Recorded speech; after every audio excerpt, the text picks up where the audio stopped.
Hello everyone. Let's begin with the new chapter of Tamilnadu history book, that is Vedic culture. After the decline of the Harappan civilization in about 1500 BC, there was a slow decline of economic as well as administrative system. Around this time, the speakers of native Indo-Aryan language, which is also what we call as Sanskrit today, entered the northwest of India from the Indo-Iranian region. Initially, they came in small numbers through the passes of northwestern mountains, and they settled on the northwest banks of river valleys and the plains of Punjab. Later, they moved to Indo-Gangetic regions, and they were mainly pastoralist communities or the cattle-keeping people. Uh, in about 6th century BC, they occupied the whole of North India, which was referred as Aryavarta. And the Vedic age can be broadly classified into early Vedic age, which was between 1000 to 1500 to 1000 BC, and later Vedic culture, which was between 1000 to 600 BC. So let's see about the origin of Aryans. The original home of Aryans is still debatable. There is no clear-cut evidence to prove where they came from. However, there are various opinions by different scholars. According to Balgangadhar Tilak, the original home of Aryans was Arctic region. He assumed this based on the astronomical calculations. And then, as per Professor Max Muller, who was also a German thinker, Aryans hailed from Central Asia, and few say that they were from Germany, while others predict southern Russia to be the original home of Aryans. And this is widely accepted. It is said that Aryans entered India in about 1500 BC, and then they came to be known as Indo-Aryans. They spoke Indo-Aryan language, that is Sanskrit. So here you can see the Aryan root in about 1500 BC. See, you can see the southern Russian region near the Caucasus Mountains. They might have emerged from there and then entered India through northwestern passes. You can see the passes along the Hindu Kush mountains. So now let's study about the Vedic age. The word Veda is derived from the root word Vid, which means knowledge or to know. Vedic literature is mainly divided into four types. First one is Rig Veda, second is Yajurveda, third is Samaveda, and fourth one is Atharva Veda.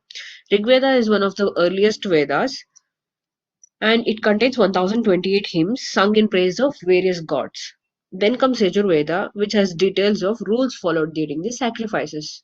During Vedic age, sacrifices gained prominence, especially during later Vedic period. And the Yajurveda contains rules followed during the sacrifices. Then comes Samaveda, which is sets tune for the purpose of chanting. Therefore, this Samaveda is also known as the Book of Chants, and origin of Indian music can be traced back to Samaveda. And the final and the last one is Atharva Veda, which mainly contains rituals and charms as well as magical spells. So let's study briefly about the Vedic literature. Vedic literature can be further divided into Samhitas, Brahmanas, Aranyakas, and Upanishads. The main collection of Vedic hymns are called Samhitas. Samhitas contain the hymns, and Samhitas are ritualistic texts, explain social and religious importance of rituals, why the rituals are to be followed. All these are mentioned in Samhitas.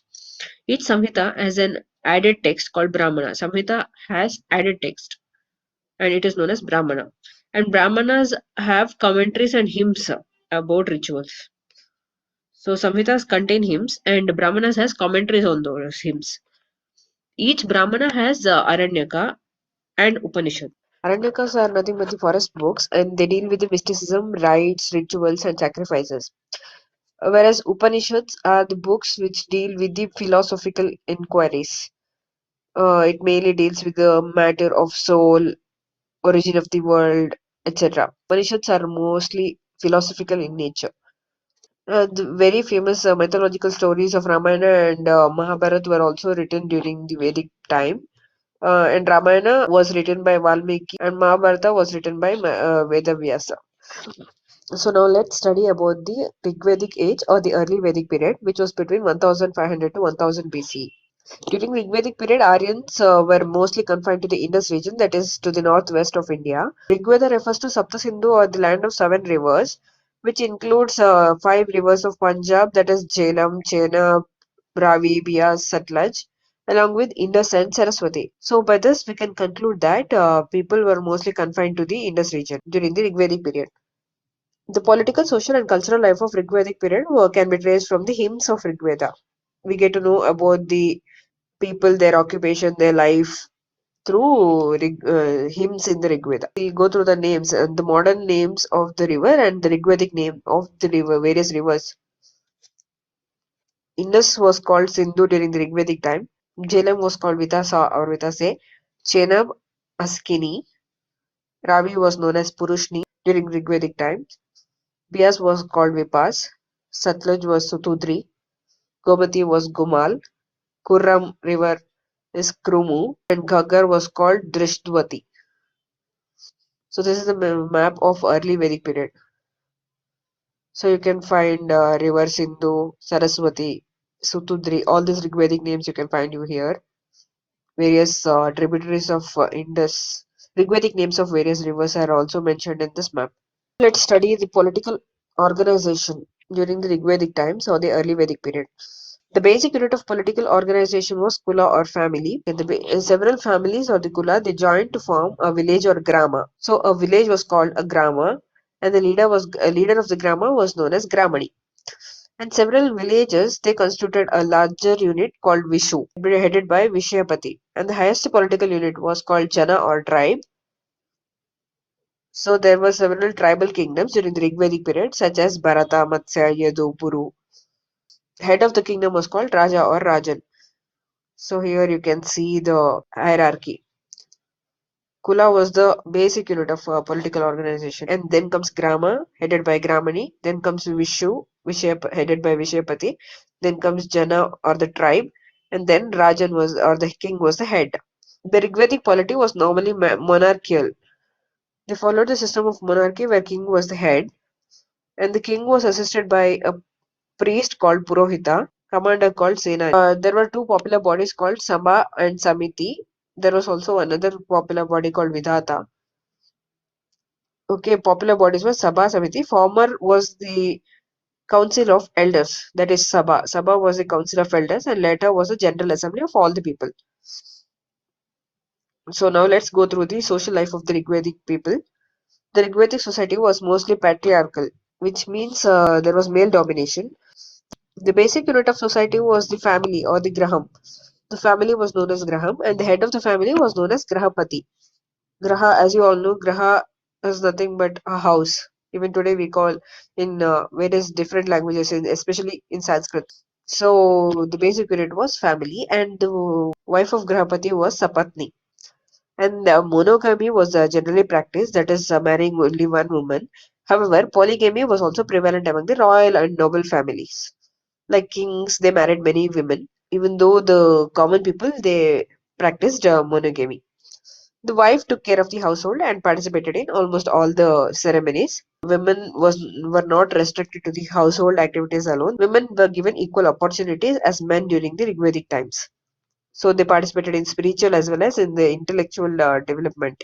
There were women poets like Apala, Vishwavara, Ghosha, Lopamudra during Rigvedic period. Women could even attend popular assemblies.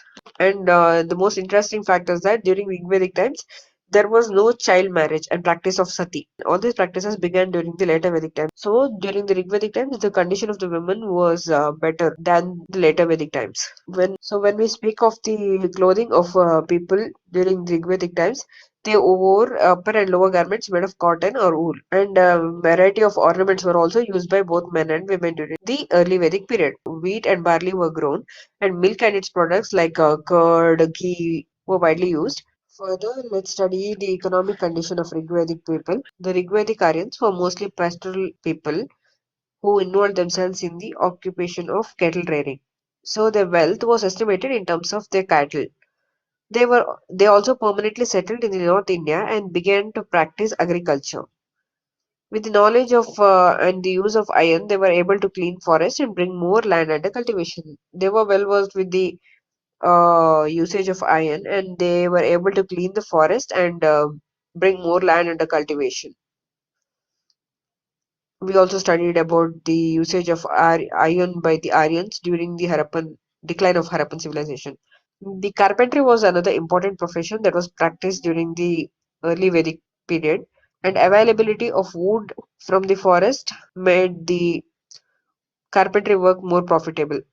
There was abundant availability of wood during the Rigvedic times, and carpentry was profitable. Carpenters they also produced chariots and plows. There were also people who worked with metals, and they made articles with copper, bronze, and iron. Spinning was another important occupation practiced during the early Vedic times, and cotton and woolen fabrics were made. We also studied that the Aryans wore cotton and woolen cloths. Obviously, they must have prepared it themselves. Gold ornaments were also made, and goldsmiths were active during the early Vedic times. And the potters made various kinds of pots, which were used as domestic utensils. Trade was another important economic activity, and rivers served as the important means of transport. And mostly trade was done on barter system. However, during the later times, the gold coins called Nishka came into existence. So now let's study the religion of the Rigvedic Aryans. They mostly worship the natural forces like earth, fire, wind, rain, and thunder. They personified these natural forces as gods and then worshipped them. So the important Rigvedic gods were Prithvi or earth, Agni or fire, Vayu or wind, and Varuna or rain, and Indra or thunder. Indra was the most popular god during the early Vedic times. After Indra comes Agni, who was regarded as the intermediary between the gods and the people. Since sacrifices were quite common, so they used to sacrifice things to the fire, and they considered Agni as the intermediary who would make offerings of the people reach God. So he acted as an intermediary. Then Varuna was supposed to be the upholder of the natural order. Varuna was a rain god, and he was considered to be the upholder of the natural order. There were also female gods like Aditi and Usha. However, there were no temples during the Rigvedic times, you should remember this, and there was no concept of idol worship. Prayers were offered to God in expectation of rewards, and they offered ghee, milk, grain to the gods. Elaborate rituals were followed during the worship. That's about the early Vedic period or the Rigvedic age. Then comes the later Vedic period, or which was between 1000 BC to 600 BC. As the time progressed, the Aryans moved further towards east. Initially, they were in the northwestern part of India. With time, they came towards east in the later Vedic period. As per Satapatha Brahmana, we've already studied about the Brahmana Samhitas in the early Vedic period. So, one of the Brahmana was Satapatha Brahmana. According to Satapatha Brahmana, it explains the expansion of Aryans to the eastern Gangetic plains. So, Aryans started settling on the banks of river Ganga in the later Vedic period. Several tribal groups and kingdoms were mentioned in the later Vedic times. The important development during the later Vedic time is the growth of large kingdoms. The most famous among them were Kuru and Panchala, which flourished in the beginning. Famous rulers of Kuru kingdom are Parikshita and Janamejaya. Pravahana Jaivali was a popular king of Panchalas. He was a patron of learning. After the fall of Kuru and Panchalas, many other kingdoms also came into existence like Kosala, Kasi, Videha, which are quite famous during the later Vedic period. Here you can go through the various kingdoms during the later Vedic period. You can find Kuru, Panchala, Koshala, Videha, Magadha. And there are few southern kingdoms also, Andhra, Kalinga, which do not come under the Vedic kingdom. In this map, you can find various kingdoms. Now, let's study about the political organization of later Vedic times. We have already studied the political organization of early Vedic period, where there was Kula, Grama, headed by Vishyapati, etc. Now you can go through the later Vedic political organization. During later Vedic times, large kingdoms were formed, and many tribes or jana were amalgamated to form janapadas or rastras. Hence, the royal power had increased along with the increase in the size of the kingdom.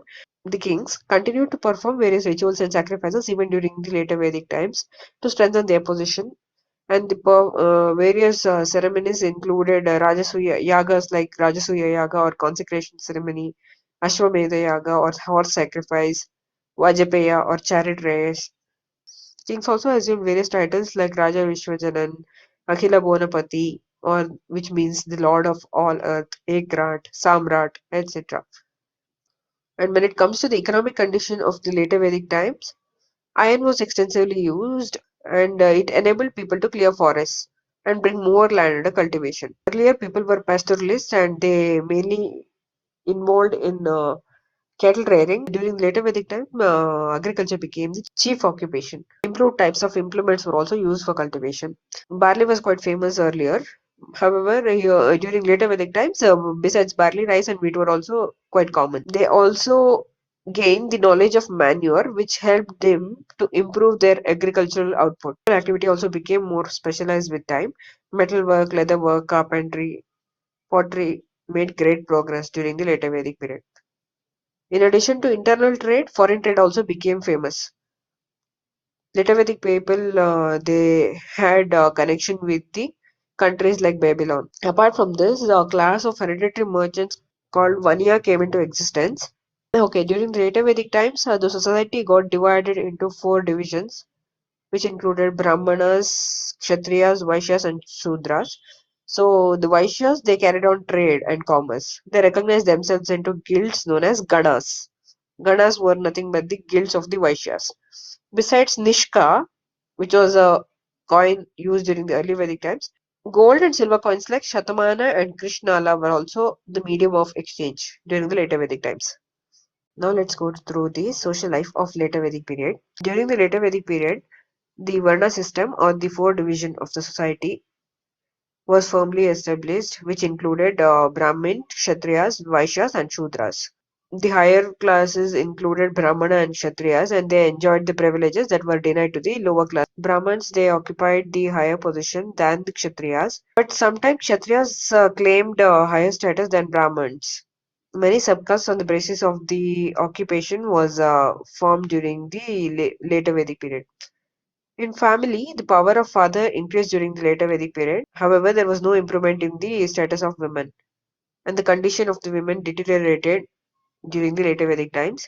They were considered inferior and subordinate to men. Women also lost their political rights of attending assemblies. Child marriages became prevalent. According to Aitareya Brahmana, daughter was considered to be the source of misery. However, women in royal household enjoyed certain privileges. Here you can find the Varna system. Brahmins occupy the higher position, which included priests, and then comes the Kshatriyas or the warrior class. Vaishyas were the merchants, and Shudras included servants who were subordinate to Vaishyas, Kshatriyas, and Brahmins. Untouchables were considered to be the subordinates to all, and they were denied all the rights, social rights.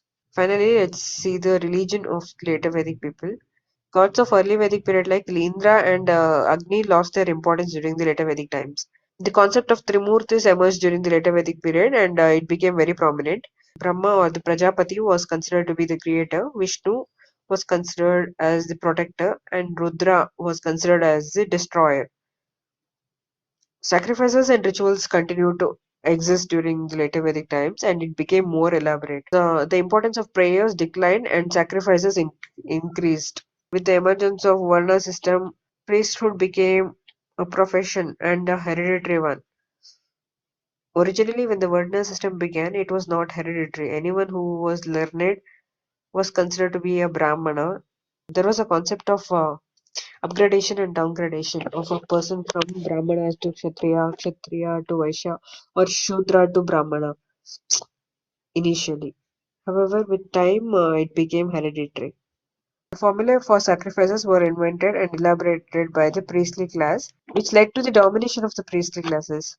Therefore, towards the end of later Vedic period, there was a strong reaction against the priestly domination and against the sacrifices and rituals, which gave rise to Jainism and Buddhism. Also, Upanishads gave less importance to these rituals and insisted on true knowledge or jnana to attain peace and salvation.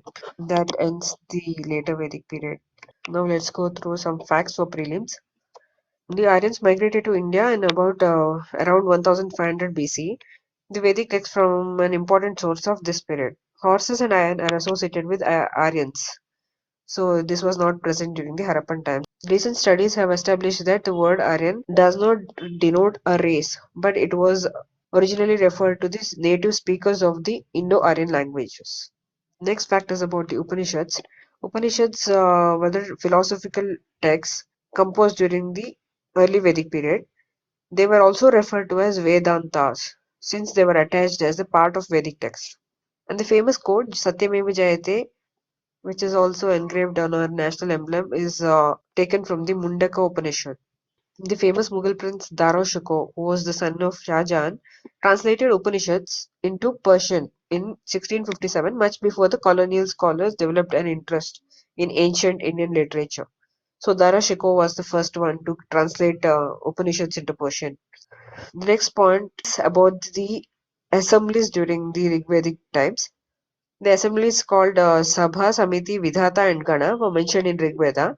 Sabha was the assembly of elders or the elites, Samiti was the assembly of people, and Vidhata was the assembly of tribe. We have already studied about Sabha and Samiti. Vidhata is nothing but the assembly of tribe. Women attended Sabhas and Vidhatas, not Samiti or Gana, but they attended Sabha and Vidhata. And the next fact is that the term Jana occurs 21 times in Rigveda, but you can't find Janapada even once. In the later Vedic period, the assemblies became less important and the power of the king increased. The influence of assembly called Vidhata disappeared, while Samiti and Sabha continued even during the later Vedic times. So Vidhata disappeared in the later Vedic period. Samiti and Sabha continued to exist. The next fact is the cult of fire and the use of soma drink was prevalent during the Vedic period among the speakers of Indo-Aryan languages. Let's see the next fact. Anatolian inscription of 1900 to 1700 BC and Kassite inscription of 1600 BC of Iraq. Mitanni inscription of Syria, Bogosgoy inscription. All these inscriptions refer to the names similar to Vedic gods and have common features of Indo-European languages. But no such inscriptions are found in India. The term Ashwa and several other terms in Rigveda have common roots to various Indo-Aryan languages. In Rigveda, the term horse or the Ashwa occurs 215 times and Rishabha or bull occurs as many as 170 times. The tiger and rhinoceros, which are the tropical animals, were not even mentioned in Rigveda. Also, there is no trace of urban way of life in Rigveda. So they were mostly, village communities. Rigvedic people were village communities. Harappan civilization was urban civilization. Next, let's see the next fact. The region of India was named Bharata Varsha after the tribe of Bharatas. We have seen about the prominence of various tribes during the later Vedic times. There is a story that the Bharata clan was opposed by 10 chiefs and 5 out of them were Aryans. This battle was known as the Battle of 10 Kings. The battle took place on the banks of river Parushni, which is also known as the river Ravi in the modern times. And next point is Varna was the term used by Aryans to refer to the color. Rigveda refers to Arya Varna and Dasa Varna. Dasas and Dasyus were considered as slaves. They also came to be known as Shudras in the later Vedic period. The idea of Gotra also emerged during the later Vedic period. Gotra literally referred to the people of a common ancestor, and they were usually considered to be brothers and sisters and could not intermarry. That ends the chapter of Vedic period.